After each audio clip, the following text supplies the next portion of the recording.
Hello everyone, Darren here. This is June's QA, I believe. Um, not a whole lot of questions for this episode, but as usual, I have some background footage and there's enough questions and yet not a whole lot of questions that basically allows me to answer pretty much all of them. So enjoy this background footage. Um, So the first one is by EF77, and he asks, "What is your opinion of the plus one minus one matchmaking? Is it all right as it is right now? And what changes could be made to improve it?" Um, Currently, I don't really have a problem with the plus one minus one matchmaking that's in the system right now. The biggest gripe that I feel is a legitimate gripe was the issue of like tier threes seeing tier fives and the tier threes literally not being able to do anything, and they have since corrected that to where tier threes, with the exception of a few, only see tier four. I think pretty much everything below tier five is a plus one minus one, and then tier five is a minus one plus two, and then everything else is the same. So as it is right now, I feel like the major issue has been addressed, and this issue of some people just complaining, and this is probably just me being um, probably a mix of very physically and mentally tired at the time of recording this, and probably just as someone who is trying to teach everyone.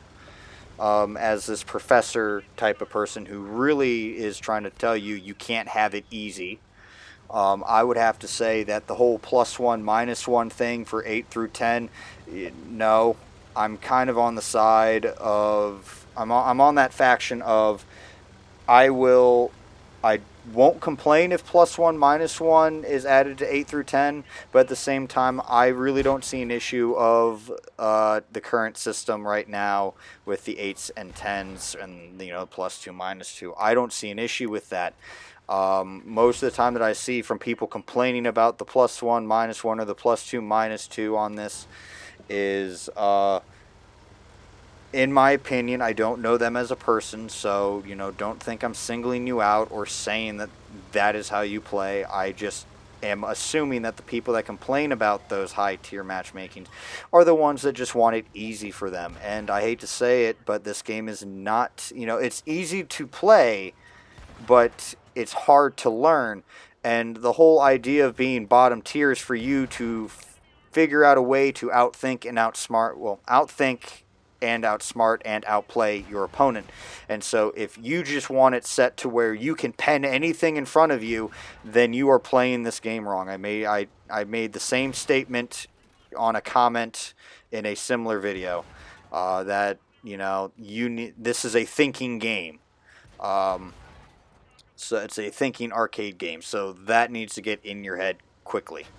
I don't see an issue with the plus two minus two at 8 through 10. The bottom tiers, that issue was the biggest one in my opinion, and that has been addressed. Next question by Otis Kinman. Do I think Wargaming can buff or improve the T110 E4 in any way? No, I don't think you should buff it. In any case, well, I guess maybe if you were to buff something, it probably would be the AP pen. Maybe not. I don't know. I just know that, I've been told that if I'm not spamming full premium in that tank and playing it like a heavy type of thing, I am playing the tank wrong. And that since then, and since making the video of how to play the E4, that is how I've played it. So, really, no, I don't think there's any legitimate buff. Really, yeah. Honestly, I try and stay out of balance because that's not my forte. Next questions by Yezdi is, do I think the new British light tanks fit in the current meta? I have no comment as of yet. I'm still at the tier 8. Classes have pretty much kept me from grinding.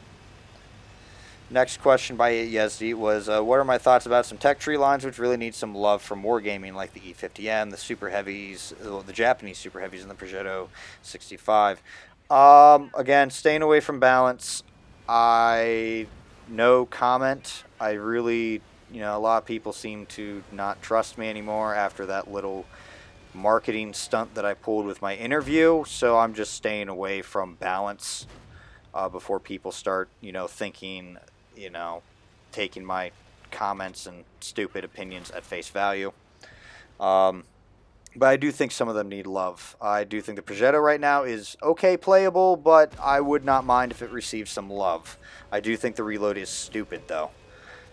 The last question by Yessie was, how was my exams? Well, at the time of recording this, I just got home from taking my second one, but I feel much like I did much better on that exam. I am mentally and physically taxed from it, so I think that's a good thing. Next question from Ray Darius is pros and cons of crossplay with PlayStation. When will it be implemented? I will not answer the when question because I don't know.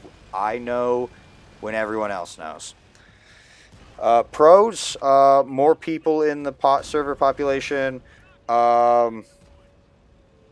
Yeah, but I don't really see much cons, really, unless you count player skill as a con. Last question by Gun Nerd is, what do I think of the new Polish medium tank line coming out? Well, it looks interesting. I will probably play it. It looks like a mix of NATO and Warsaw Pact style characteristics, so I will probably give it a try. But it's in super test, so I can't really give a concrete thing on it. But those are all the questions for this month's Q&A.